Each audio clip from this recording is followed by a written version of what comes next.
Praise the Lord. Greetings to each one of you in the matchless name of my Lord and Savior Jesus Christ. It's indeed a privilege for me to share my testimony before the Aroma TV viewers today. And I thank Pastor Daniel for this opportunity that he has granted me that I can share my life with you today. I would like to introduce myself. First of all, I'm Persis John, and I'm a worshipper. That's what I would call myself. And I was born and brought up in New Delhi. And I grew up here. I did my schooling here, my childhood. In fact, I would say till my marriage, until my first son was born, I was in Delhi only. And I was born in a pastor's home. I was born to Pastor Katie Thomas and Mrs. Mary Kuti Thomas. They were pioneers. They were into pioneering ministry. Even before I was born, they were into establishing churches, into pioneering ministry, into missions. And they had already established an organization called the Indian Pentecostal Church, Northern Region. So I was born after they had stepped out into full-time ministry, and they were busy serving the Lord at that time when I was born. So I'm the fifth child to them, and so I'm the youngest in the family, and I have two elder brothers now and one elder sister. One of my brothers passed away. He slept in the Lord when he was 23. He met with an accident and he passed on to eternity. So when I was born, I always say like this, I was born in a church, because in my home,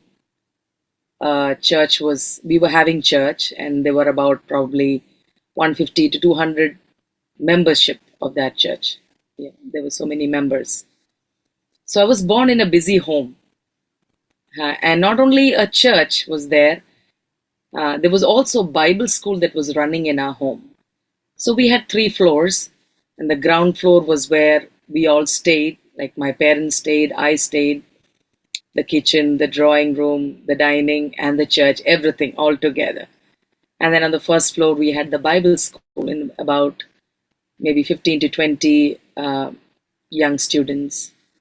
And they were all boys or men, I would say, at that time. They would be studying there. They would have their classes in the ground floor. And then top of that, we had our parsonage.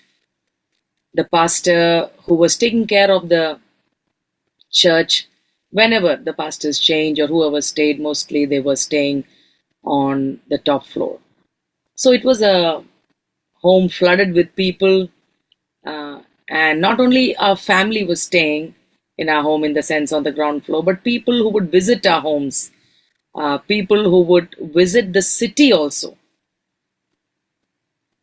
Anybody who comes from abroad, any other state, for mission work or for ministry, or even for their personal work, like from South India or from any other states in India. Delhi was and is the capital city of India. So whenever they would have any personal work, they came for employment, or they came for passport issue, or any work, all these matters, they would come and stay in our home, because our home was quite famous, because my father or my parents welcomed strangers also in our home. So it was an open home, and we would call it faith home during those days, because my father was in the army before he left his job. And he was an atheist who encountered the true and the living God, even though he was born in a Christian home, but he lived as an atheist. But because of my mom's prayers, I believe, he encountered with the true and the living God, and God gave him an opportunity to leave the army, and he entered into full time ministry. And during those days, there were not many people, very few. You can probably count them on on your fingers, the people who were in full time ministry. So my father was a pioneer in the North India, especially among the Pentecostals. Yeah. So so our home was open, and not many homes, Christian homes, which were open like that. So a lot of people would come and stay, maybe for a few days, some for a few weeks, some even for years, months and years they would stay. So anybody who is a female, she was allotted to my room. I mean, it was never my room. uh, Officially it was my room, but unofficially it was open to the public. So, and it was never my bed. I never had a personal bed to myself, never ever. It was always occupied. Along with me there were at least three to four. It was a big bed, so there were at least three to four sisters or women who had come over to stay, and they would sleep on my bed along with me. So that's what I was saying. It was a flooded home. It was full of people. There was absolutely no privacy. Absolutely no privacy. We shared even my siblings, we all shared everything with people around us, including our food. Including our food.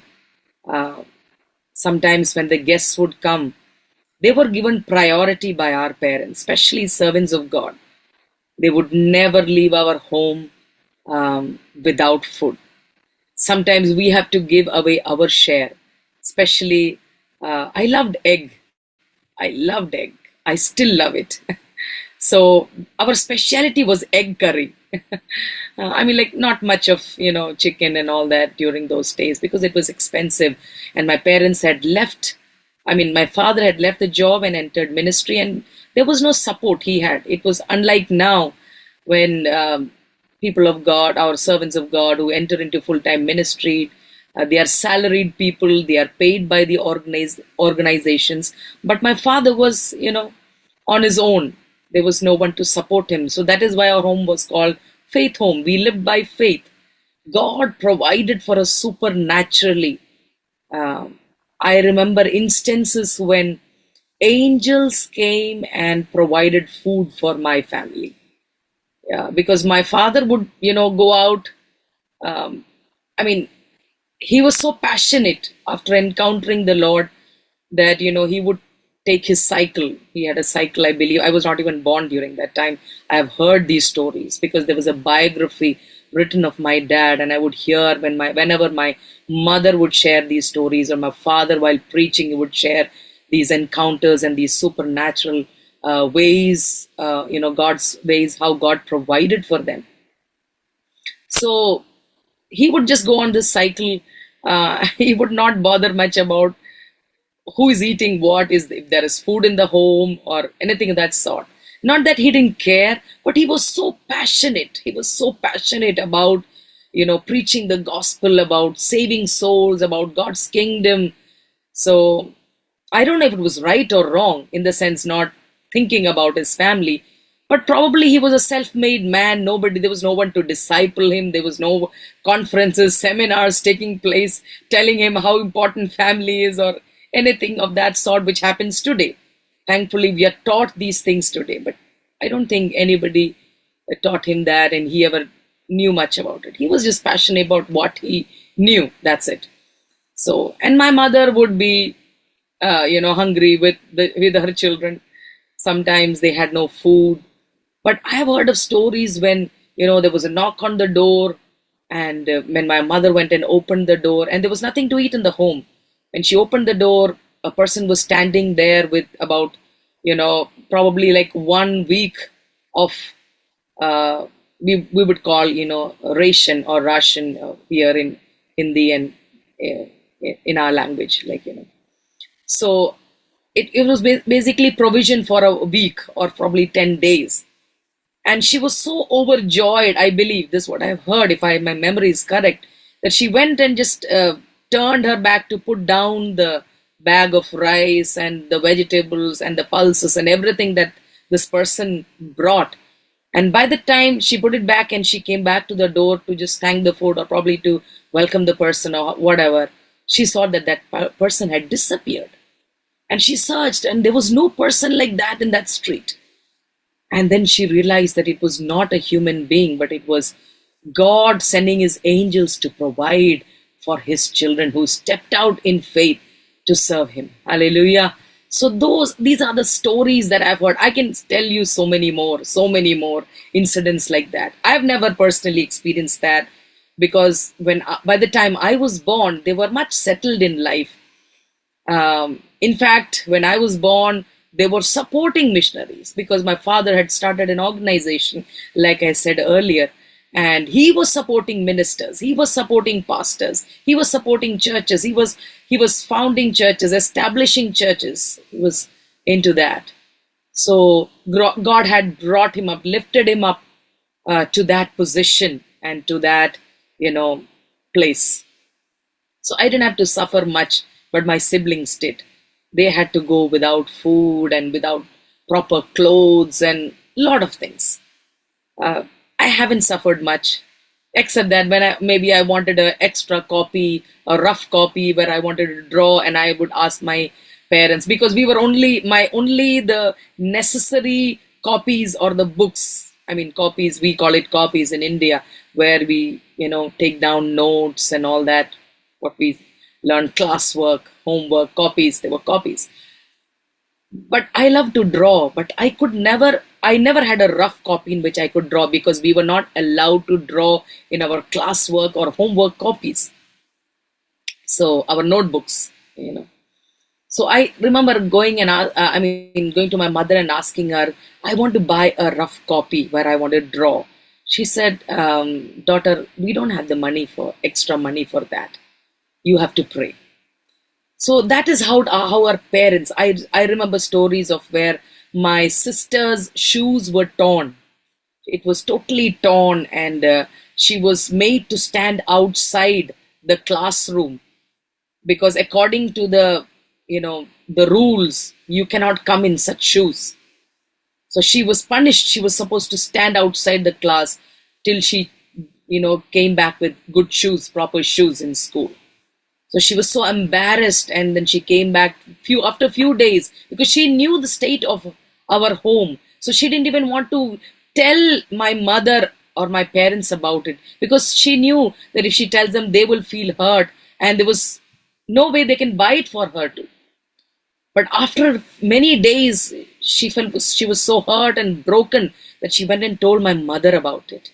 And then this is what my mother said, daughter, we don't have the money. What you do is, just like you're crying in front of me.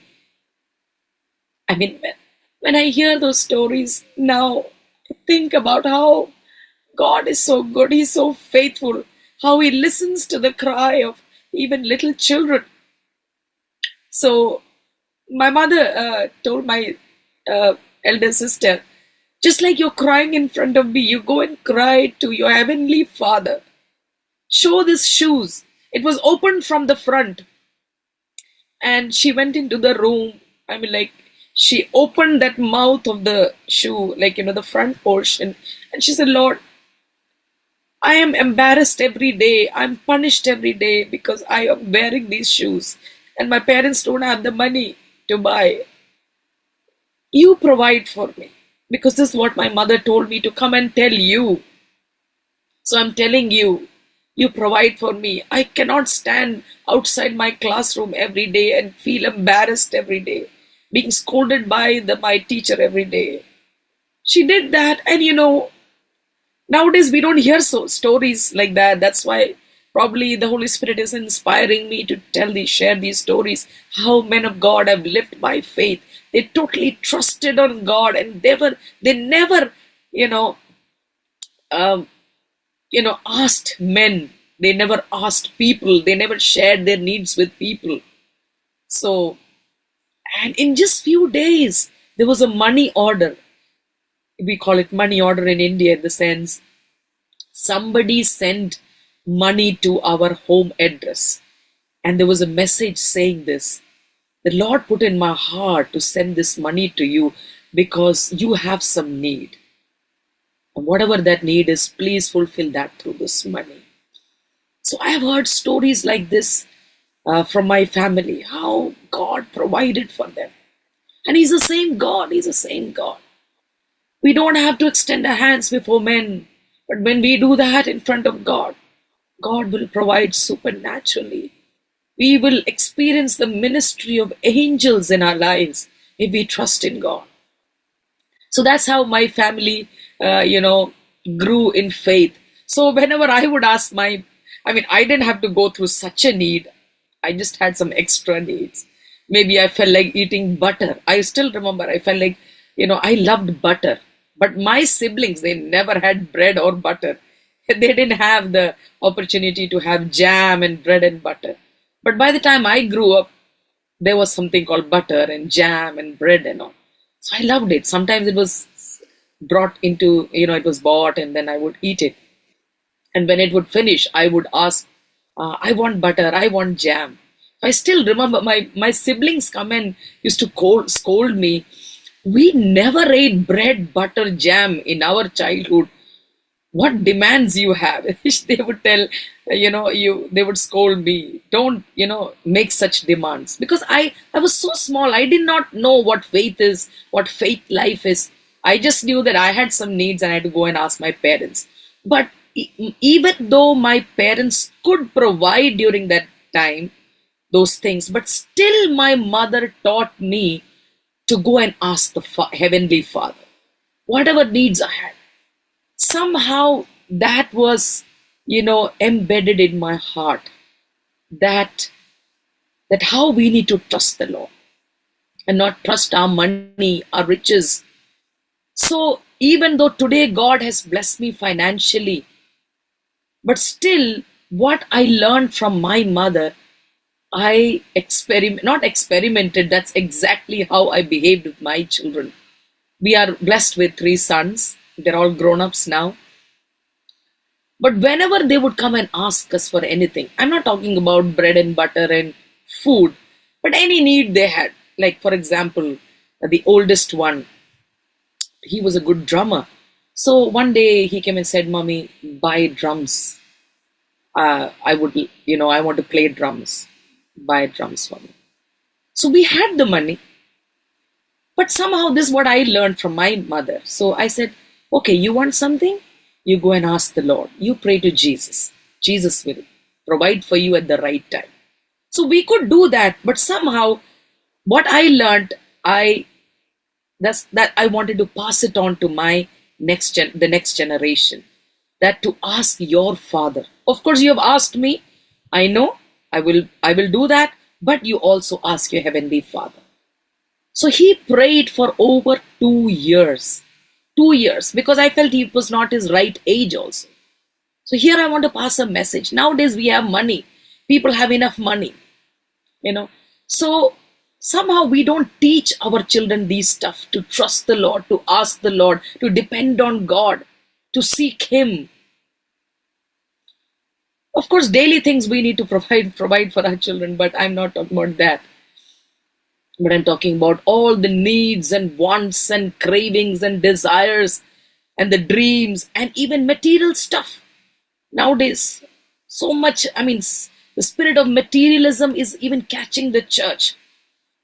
So, and we are living in an instant age. We ask and we want it right now. But we grew up in another age, in another, atmosphere. So, my son prayed for 2 years, the oldest one. And when we felt now it's time to buy him, he's responsible now for it.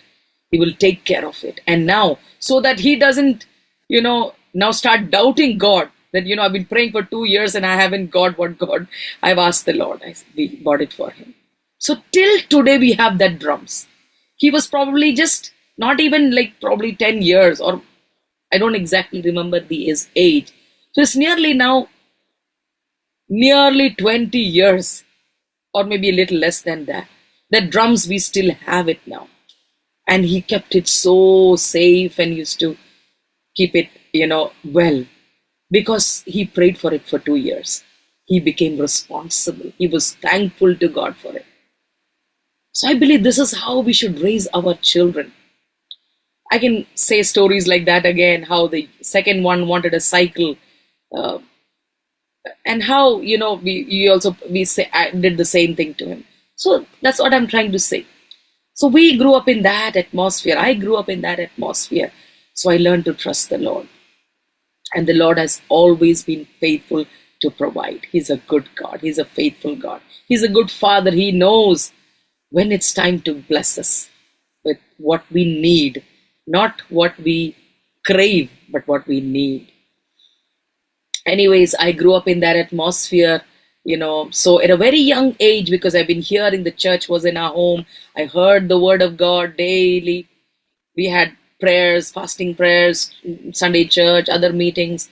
So at a very young age, I accepted the Lord. In my early teens, I accepted the Lord as my personal savior, I accepted Jesus into my life. And even before I got water baptized, I was filled with the Holy Spirit in a special meeting that was conducted for the baptism of the Holy Spirit. So when I was filled with the Holy Spirit, there was an urge in my heart to obey the Lord in water baptism. So even though I was very young, I was not even 15, I went and asked my father that I want to obey the Lord in water baptism. Even though my father felt I was too young for it, but when he inquired how much knowledge I have of that, how much understanding I have of that, so when I gave him back a kind of lecture or my understanding on that, he understood that yes, I know what step I'm going to take. What does it mean? The importance of it. So then he gave the permission and I was water baptized when I was nearly like 14, 15, something like 15 years. So, and I grew up in the ways of the Lord. My mother used to, teach me the ways of God. She used to share stories. She would even cook her own stories, make her own stories, not just Bible stories, and teach me how we should not lie, how we should not be, greedy, how we should be honest and faithful, and all those morals she used to teach me. Even though she was a very busy person, she was cooking for about 30 to 40 people daily, breakfast, lunch, and dinner. But even in those, little gaps she would spend time with me. And I really cherished those times when she would invest into me spiritual things. So it's so important us as parents in this busy age when we are caught up in the world with mobiles and internet and YouTube world and Instagram and Facebook and so much things around us. We're so caught up, we are not giving time, spending time with our children. We are not investing godly things into them. But it's important, we need to take out time and spend time with our children. It's very important as parents, because the stories that she shared with me at that particular time when I was maybe 5 and 6 or 8 or 10, I still remember those stories as good as yesterday. And I have shared those stories with my children. Yeah, so I said, my mom taught me these stories, so I would teach them. When I would teach them morals, I would sing those songs and share those stories. Anyway, so I was brought up like that. Yes, but as a youth, I did go astray a bit here and there.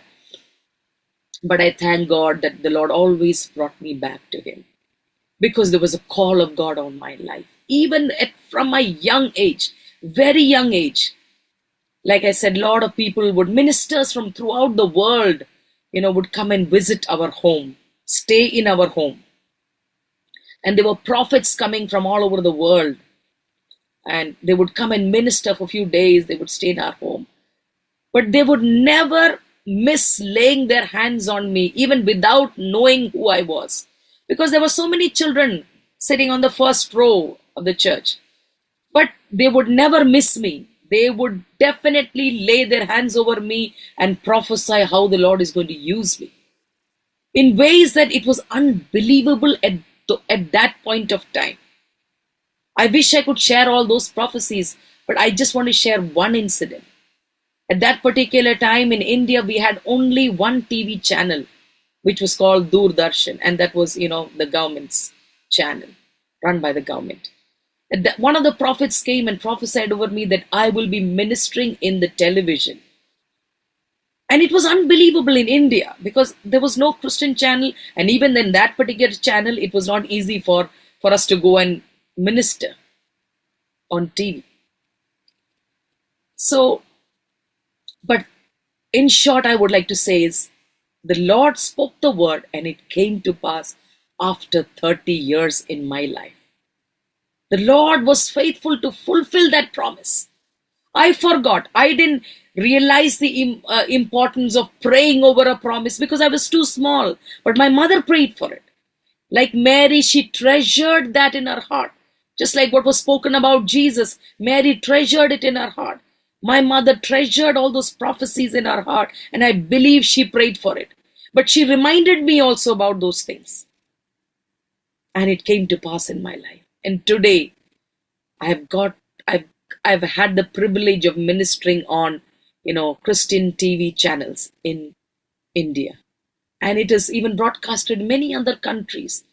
And when I travel nowadays for my worship or for whatever ministry, when I'm travel throughout the world, this is one of the testimonies that I hear often and almost every time that, sister, we watch you on our screens. We watch you on our TV screens, television screens. We watch you on this channel. We hear your songs on this channel.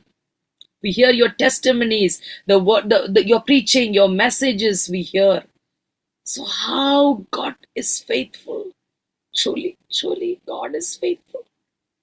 If there is a word or a promise spoken over your life, I want to tell you, my friend, today, that you may forget it, but God is faithful to fulfill it. Yes, He is. He is. Yes, we have a responsibility to pray over it. But even if we forget it, if God has spoken it, He will fulfill it. Because any word that has come out of the mouth of God, it does not return to Him null and void, the Bible says, but He will fulfill the purpose. Amen. So, I thank God because there was a word spoken over my life. God prepared me for it. And those training and preparation time that I went through was not easy. It was very tough. It was very tough. I wouldn't say very tough because people have gone through much, much more than what I have gone through. But for me, it was tough. Personally, I went through a lot of challenges. I faced a lot of challenges. Yeah, I would like to pitch in here by saying that I was blessed with the gift of singing. I had the gift of singing because it comes from my father. It is in our blood. All our family members, especially my dad's family, we are all, into singing. It runs in our veins, like singing. We are all gifted and talented in that particular matter. My cousins, my sister, even I think even one of my brothers, they've all sung in Indian radio. There's a Christian radio called FIBA Radio. They've all sung on that. Even when I was very young, I got opportunities to sing in radio, in the Christian radio. So that was a gift and talent that God gave me, and the Lord gave me opportunities to sing for Him. But I was a soloist. There was nothing, I never knew what worship is. I did not know, because we in India at that particular time, we didn't have anything called we used to sing. That was worship, but there was nothing called worship leading. There was nothing called worship leader. We all used to sing together. That's it. And in every service, the pastor of the church, he would start the first prayer to the end, to the last prayer. He would be managing the whole meeting. He was the person who was in charge, and He was the one who did everything. And all that we could do was maybe share our testimonies or say a prayer. So there was nothing like leading. I mean, and especially in our culture, in Indian culture, women are not, were not allowed to lead. So we were brought up in that. But I thank God. I really thank God, because my father, uh, who later on became a famous or a known preacher, I would say, among the Pentecostals throughout the world. So he was invited to speak in conferences and meetings throughout the world. So he saw, he was not the frog in the well. So he came out of the well, and he saw, when he traveled the world, he saw how even women were used by the Lord in many areas, but especially in worship, because my father was also a very good singer. He used to sing well. He composed songs in Malayalam language, and he has produced songs, uh, and all that. So he encouraged us. He encouraged his children. He encouraged the men, women, boys, girls in the church, and us as children. He encouraged us also. He's the first person who put me on stage, on stages to sing for him when I was really small. Even before my memory, I've stood on stages and I've sung small songs, choruses, we would call it. uh, so that is where, we gained the confidence and the courage to sing. But it was singing, it was not worship. He was the director of the choir. There was then when there was nothing called choir, in our settings, he established a choir, and we would stand with uniform, same dresses, and we would sing, and people would come from our city to watch that, to hear that. And I stood in the front of the choir, a small little girl, and I would sing English songs. And people, when I travel the world now, they would say, yeah, when you were really small, you would sing, this song, that song, they would say. So I thank God for my father, even though it was not the trend, even though it was against the rules, I would say, against the culture, I would say. And he was even prohibited, by other ministers, not to encourage girls and women to go up on stage and minister. But I thank God for my father, who didn't care about what people said, but he encouraged boys and girls, the youth especially, and us as children also, to sing for God, to sing for God. Because of which I sit in front of you today to testify about my life. So I would encourage here all fathers. And it was not just my father. When I grew up, my father got busy in the ministry. My brother encouraged me. Because when my brother started an English church, and there was hardly any English churches in city at that time, in Delhi city, maybe like one or two, I don't know. So he encouraged me to lead in worship in English. Even though I was hesitant, because I was brought up in this culture, so I was hesitant to sing. I said, no, I will not lead. I will stand with you and sing. And when I got married, my husband was one of the worship leaders in the English church. So my husband would say that you lead, and I said, no, I will stand alongside you and lead and sing, but I will not lead, because in our culture, women are not accepted, in the sense like, we cannot lead. That's it. That's all I would like to say. So it was not appreciated. Yeah. So I would hesitate myself, but I thank God for my father, for my brother, for my husband, who encouraged me, who supported me, who pushed me, I would say, into the call of God upon my life. They stood beside me, they encouraged me and supported me. So here I would take a moment to encourage all fathers and brothers and husbands to encourage your children, your sisters, your wives. If you see the call of God upon their lives, if you see an anointing of God upon them, if you see they have a gift and a talent, please encourage them to step into their call. I believe God has seen you to be their support, to be their encourager, to be their promoter. My husband, he was a worship leader, but a time came and he said, no, you start leading now. And I took courage, and very fearfully I started doing that. But I thank God, even though I doubted my own, call. But I thank God when I started leading worship, people around me who experienced that worship leading, they would come and testify that they were encouraged. They were touched. God ministered to them. God spoke to them. They experienced the presence of God, which encouraged me.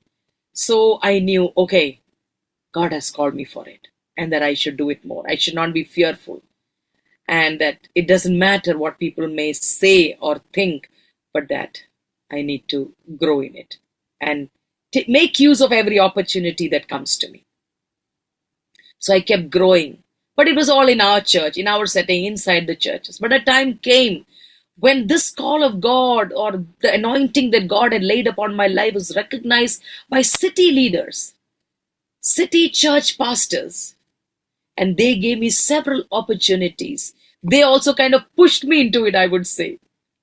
They trapped me, in certain moments, they, without my, I would say, permission, because they kept telling me that you should lead. And then, without any notice, they said, okay, now next session will be led by Persis John. So I was like, there were hundreds of people sitting in front of me, and then I had no option but to fearfully lead the people into a time of praise and worship. So my fear was broken, and praise God, it just grew and grew. And God took me from church to church, from city to city, from state to state, from one nation to another nation. Hallelujah. Because what God said, He fulfilled in and through my life. Hallelujah. So I thank God that now the Lord has given me privilege to travel nations. Yeah, I would like to say one thing here. I was very fearful to get on flights. My eldest brother and my eldest sister, they went to USA. They went abroad. I mean, initially my sister went to Australia, and from there to US. And my eldest brother, also went to Australia when I was really small. I don't even remember seeing him when I was small.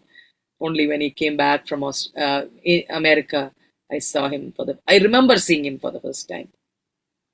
So they were abroad. They called me, but somehow, I was very fearful, because one time when I was really small, I got onto the flight, and it was not even a flight; it was a helicopter. And that was when my eldest brother came back after his wedding with his wife to India, and he wanted to show his wife the Taj Mahal, which is one of the 7 wonders of the world. So when he took his wife, he took his little sister also along, because I was born very late to my parents. So probably there was like a 15-year gap, or probably even more than that, between my eldest brother and me. Yeah, I think even more than 15 years of gap. So for me, he was like, he hardly saw him. He didn't see me much, because when I was really small, he left to the USA. So when he came back, he was very attached to me, because his little sister, he took me. And I had a very bad time on that helicopter. It was a short flight, maybe like 20 minutes, but I threw up. I kept throwing up, vomiting. And then I took a decision in my life. I swear to myself that day, I said, I will never ever get onto a flight, to an aeroplane or a helicopter or whatever. I mean, I will never take off. And that fear stayed in me for decades. So I would say only after, I don't remember exactly, probably after 2000, for few decades, I vowed, I will never get onto a flight. They used to call me, come and visit us. And I said, no. I didn't even take a passport.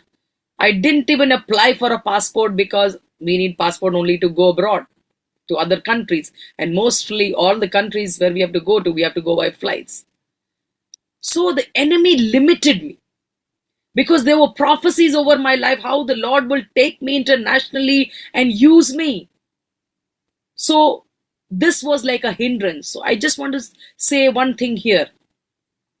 There are prophecies probably over our lives, but the enemy will always try to stop our call, put in fear and limitations in us, because the enemy knows that once that is broken, we will break forth and be used by the Lord mightily.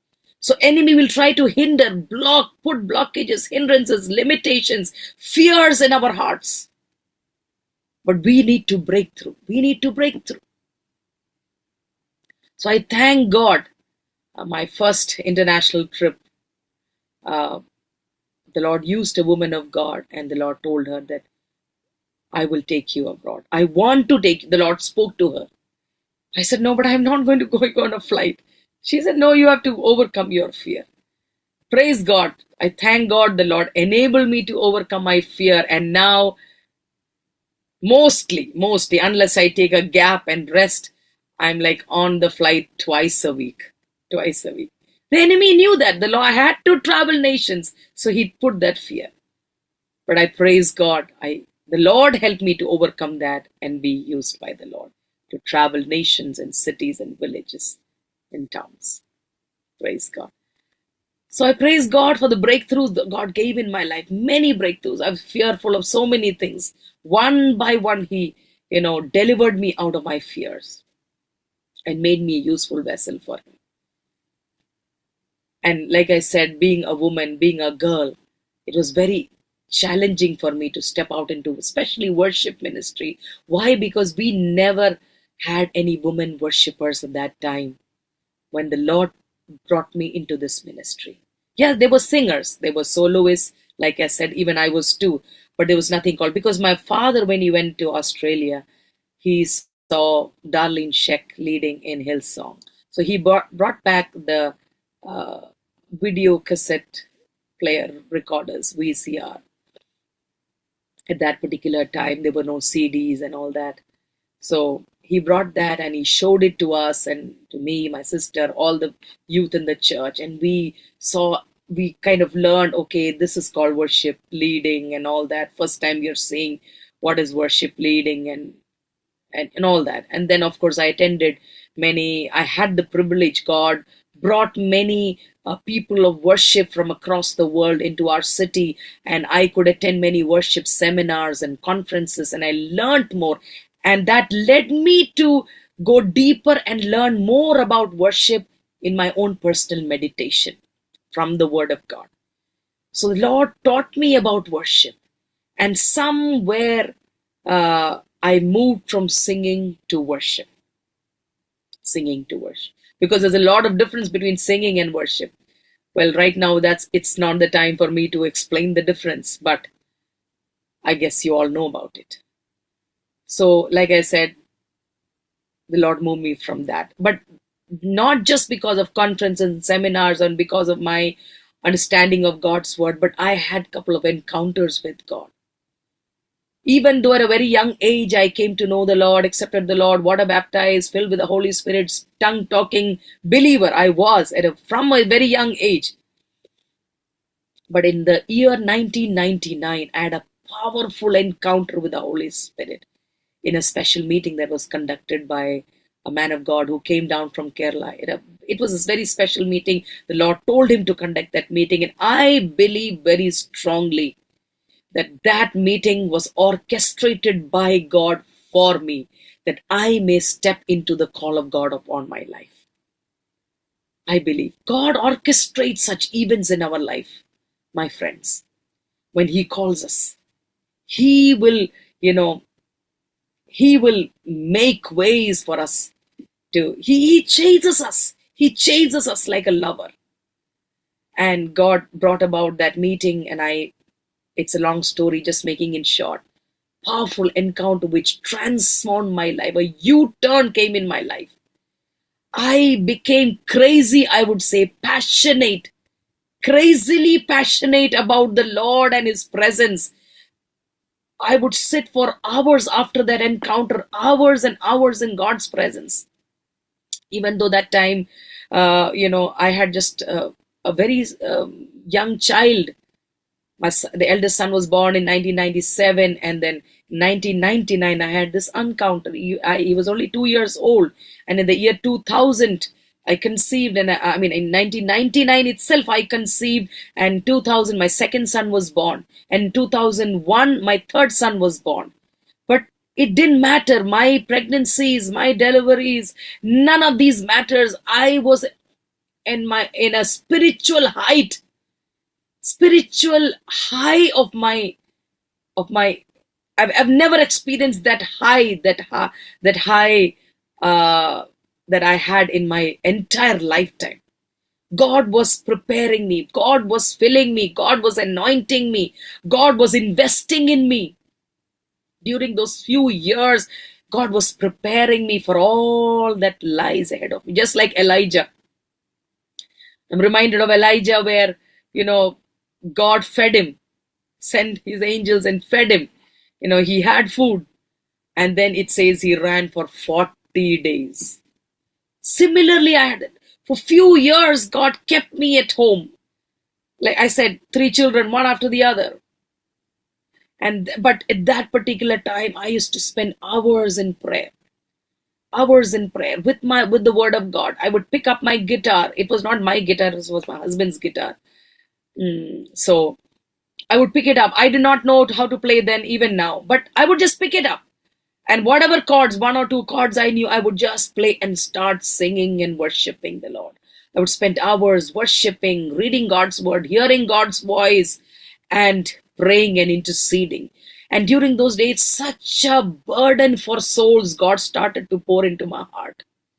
I can't even explain the depth of that burden, because I would travail in the spirit. I would cry out so much that I lost my voice. There were times when I could not sing. I could not sing because I lost my voice due to deep intercession. I would travail like a woman in labor, because I've experienced labor pains 3 times. So I know what it is. But spiritually, labor pains, I would experience it in my times of prayer. I cannot explain the details of that, because such a burden for souls God would give me. And not only that, God started to speak to me. He filled me with the gift of prophecy, and He started to speak to me about the great revival that He's going to send in the nation of India. For many weeks and months, God started to speak to me. And different moments, God started to tell me about the great revival. And today we are seeing the beginning of that revival in our nation. Even though there is persecution, but all I can see, regardless of that persecution, is the great revival that God is pouring out into this nation, where thousands of people are turning to the Lord. There are mass baptism, mega churches now in the nation of India. This is all the beginning of that revival. And I believe a day will come when this nation will turn to the Lord. We are praying for that. We are praying for that. So when the Lord spoke to me about that great revival, I spent hours in prayer. The Lord made me to read about revival. I read books on revival, and I want to see that revival. I want to be a part of that revival. I want to see that in my lifetime, and I'm willing to pay the cost. So I started crying and praying and travailing in the presence of God. And I said, Lord, I want to even give up some things. I want to pay the cost. In the sense, I went on fast, long fast, short fast, non-veg fast. For years I did that. I said, Lord, something I want to do. Sacrificially, I want to pray. And I believe, because God said, all those who will pray for this revival, I will give them a part in this revival. I will give them a role in this revival. Probably what God spoke that time, what God said, maybe because of the little costs or the little sacrifices, not great, little sacrifices I made, because of those prayers that I invested, God gave me a portion in this revival. To talk about this revival, and God gave me this ministry of worship.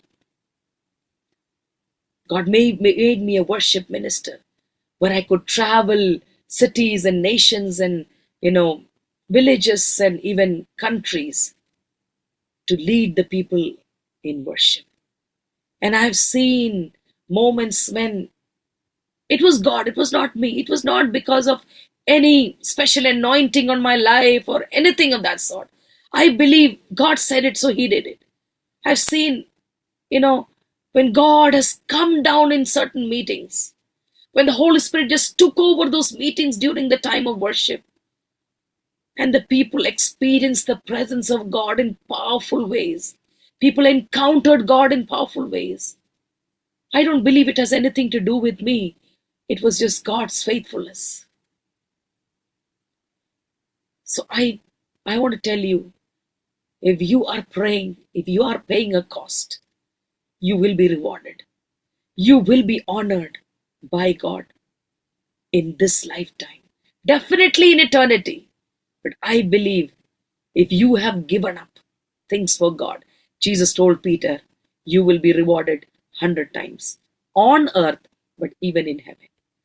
But you also added one more thing along with persecutions. So, like I said, I also had to go through that. Being a woman worship leader, it was against our culture. So I had to go through lot of things. People cooked stories, made up stories. Somehow the enemy wanted to destroy me and the ministry that God had laid on me. But I thank God in all those, difficult moments where I was on the verge of giving up. I said, Lord, I can't. I thank God, the spirit of encouragement, that eternal spirit of encouragement came to me from somewhere or the other. From my husband, from men of God whom God placed over my lives. And they encouraged me and they said, go on, don't stop, don't give up. I thank God that till today the Lord has sustained me. And it is not my strength. No, nothing. It has nothing to do with me. It's the grace of God. It's the strength of God that I'm still standing. And I believe He will help me to stand till the end. Because He who called us is faithful, the Bible says, and He will do it. He will help us to stand blameless. Amen. That's my heartfelt desire and prayer, Lord. Till the end, enable me to be faithful.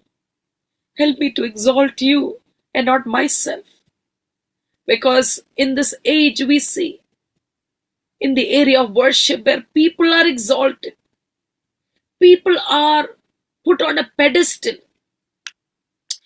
where there is so much of fan following, where people are idolized. They take the place of God in the lives of people. Yes, we have to be role models. We have to be examples. Our lives should challenge others, inspire others, motivate others. But nobody should idolize us. We should never take the place of God in the lives of people. When people tell me, they are my fan, I said, no, we all are fans of Jesus. We are all fans of Jesus. We should all become His followers, His fans, and above all, His disciples. Because Jesus is not looking for fans and followers. He wants disciples. Yeah, we can like somebody. We can, in the sense, learn things from others. Yeah. But nowadays, people are taking the place of God. And there are so many demands nowadays the worship leaders have. Actually, I don't even like the term worship leader. I would always say worship minister or a praise leader, I would say. Because worship is so deep, worship has so many aspects. Yeah, I wish I could explain that, but I can't do that now. So I would say I'm a praise leader or a worship minister. Anyway, so a lot of challenges are there. People who are true, who don't compromise, they have to suffer a lot of stuff. But our master said, well, if the master suffered, the servant or the disciple definitely has to. And that is what shapes us. That is what shapes us. That is what helps us to become like our master. So don't fear challenges and accusations and all this Jesus has gone through. So don't fear that. All that makes us more strong, and never give up. Hold on and keep growing and you will be a greater blessing, I believe. Because we need to be made if we have to stand before the Lord uses us, like a preparation. There was a preparation time in my life, in word, in prayer, in many ways the Lord prepared me. I had to go through physical ailments also, but still hold on to God. I've experienced supernatural healings in my life. I wish I could share all that, but I can't do it now. But God has taught me faith lessons. Not that I don't take medicines, but God has healed me supernaturally without medicines. I've had such experiences in my life. So what I'm trying to say is God took me. All kinds of temptations came to me. Greed, money, other temptations which every individual goes through. But I praise God. The Lord helped me to overcome those. Not that I'm perfect, but wherever I thought I would fall, the Lord sustained me. Yeah, my only prayer, like many prayers, but one of my prayers is, Lord, never may I bring shame. Never may I cause shame to you, to your name. I want to be faithful till the end. In fact, this is one of my prayers. I tell God, I say, Lord, before I could bring any shame to you, take my life. Take my life. Because till my last breath, I want only you to be glorified in and through my life. Before I fall into some grave sin, or before I go astray, Lord, take me when I'm going strong. Yeah, I don't mind going a little earlier, but more than living a long life, even if it is short, but it has to be impactful. It has to be strong. Leave an impact on history. We are called to be history makers. We are called to impact history. We are called to, leave a mark on history. Not just live normal, ordinary lives. No. The supernatural God, amazing God lives inside of us. And we are all called to impact lives, influence lives, with whatever gift and talents that God has given us. It could be anything. For me, it was singing. For somebody else, it's preaching. For somebody else, it is serving. Somebody else, it is giving. Whatever it may be. But through our giving, through our songs, through our, prayers, somebody is called to be maybe for, like Anna, spend long hours in prayer and give birth to the promise of God, of the Messiah, in the sense, through her prayers. Everybody is called differently, abled differently. But whatever God has laid upon us, we have to be faithful to that. I thank God that till now the Lord has helped me and He will continue to help me. And I thank God also that the Bible says that when we are faithful in little, He will entrust us with much. Even though I just knew how to sing, but I thank God as time proceeded, as years went by, God helped, entrusted us with even a pastoral ministry as a church. My husband is still working in a school. He's the manager of one of the top schools in India. But I thank God that along with his job, we are into pastoral ministry. I was also a teacher at one point of time, but a time came when my travels became, I had to travel frequently. And then when I inquired the Lord about it, the Lord said, it's time to leave my job and enter into the full time, serve the Lord, travel and do the ministry. So I left my job, and then now I'm traveling without any hindrances. And I thank God for my husband who has released me into ministry. It's not easy for a woman, the lady of the house, to travel every week, to be absent from the home for 3 to 4 days in a week. But I thank God for my husband, for my children who have always prayed for me. My husband who prays over me and sends me, really has released me. Of course, when my children were small, I was with them. When they grew up, my husband released me, and now, they are independent. They take care of themselves. And I also fulfill my family responsibilities as a wife, as a mother. I cook food, store it up in the refrigerator, and then I travel. And I thank God for the church family also. They also help whenever when I have to travel long. So the Lord also entrusted us, because when I moved, I was born in Delhi, but I moved to a city called Gurugram. It's another, district in another state called Haryana. But I thank God that when we moved from Delhi to, even though I was born in a pastor's home, in a church, but when I moved to the city, there was no churches nearby. So I started to pray for this. The Lord put a burden in my heart to pray for my city. Of course, in the city there were other churches, but nearby there were no churches. So I had to travel all the way back to my home church.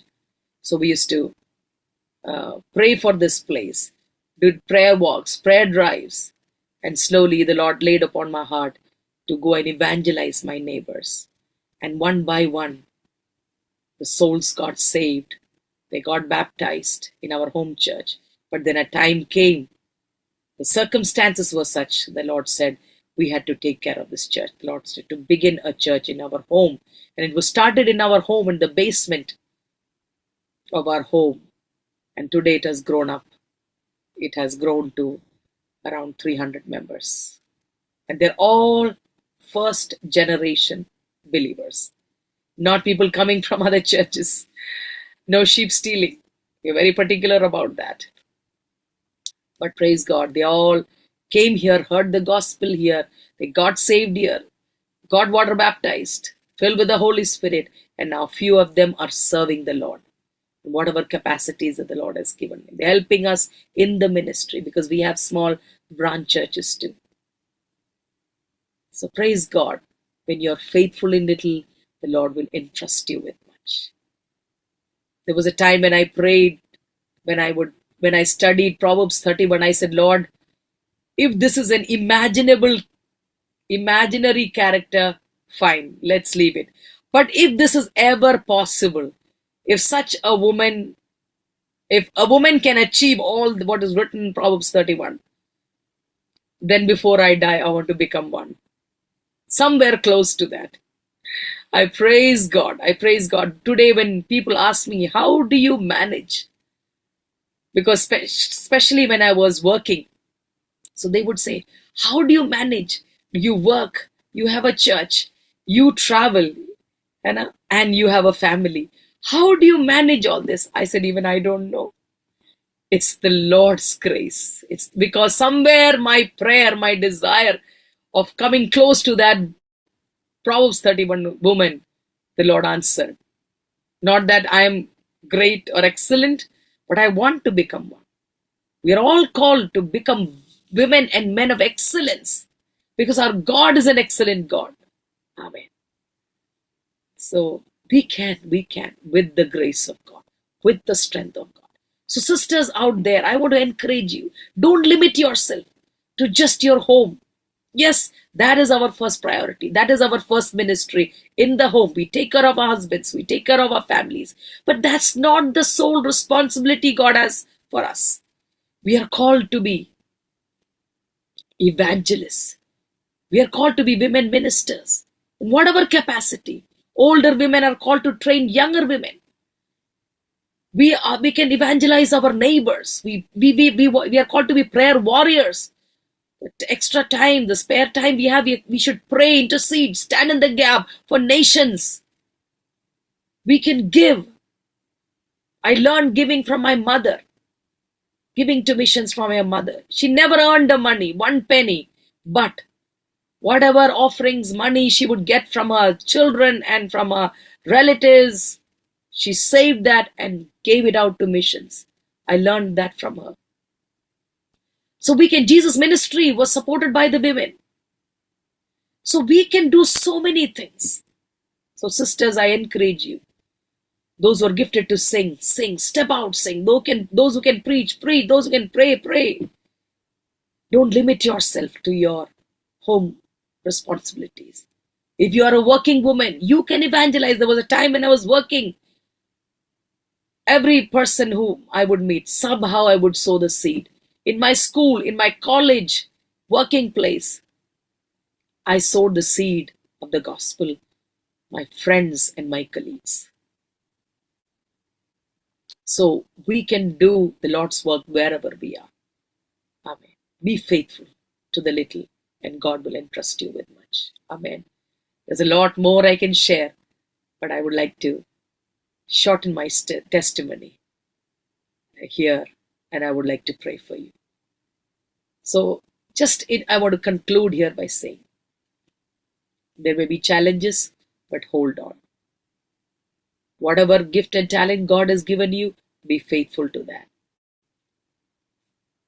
And be a woman or be a man or a youth, whoever, in your generation who would impact your generation. Take faith steps. Take faith steps for God. Don't fear. There's a lot of messages that I've given out from my testimony. And whatever you can apply in your life, whatever applies to you, be encouraged with that. And let's all together imitate Christ. Amen. Let's pray. Father, I thank you, Lord, for all the viewers of Aroma TV, especially all those who are hearing and will hear this testimony. Lord, I pray, Jesus, that you will be lifted up and glorified through this testimony. Even though I've shared facts and experiences from my life, but through all this, I pray that you will be glorified. You will increase and I will decrease. And every testimony that I've shared and all those snippets here and there, Lord, I pray that people will be encouraged through that.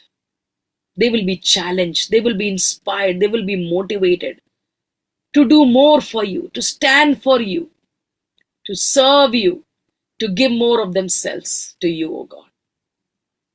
And in whatever capacities they can to serve you, O Lord. Yes, Lord, enable each one of them to be faithful and not to be fearful, O God. Overcome their fears and to step out by faith. Yes, Lord. And not to limit themselves, but to overcome all those blocks and hindrances, O God, and to rise for you and do something in this generation for your kingdom, to impact this generation, O God, to leave a mark in history, O God, I pray. Help them, O God. I pray for all my sisters out there. Enable each one of them to be a prayer warrior, O God. Yes, Lord, and enable them all to serve you in their capacities. Yes, Lord, I pray for all the worship leaders out there. I pray that you will enable them, O God, to be, Lord, truly be true ministers, not be demanding, Lord, but to serve you faithfully, humbly, be submissive to the authorities that God has laid upon their lives, and to be impactful in this generation, to lift you up through their songs and not to exalt themselves, oh Father. I pray that you will help each of my listeners today, oh God. Thank you. Thank you for Aroma TV also, Father. Thank you for Pastor Lord, who's leading this channel, oh God. Bless him, his ministry, his family also, Father. Thank you once again for this opportunity. And through it all, I pray that you will be lifted and you will be glorified because you alone deserve it. In Jesus' name I pray. Amen.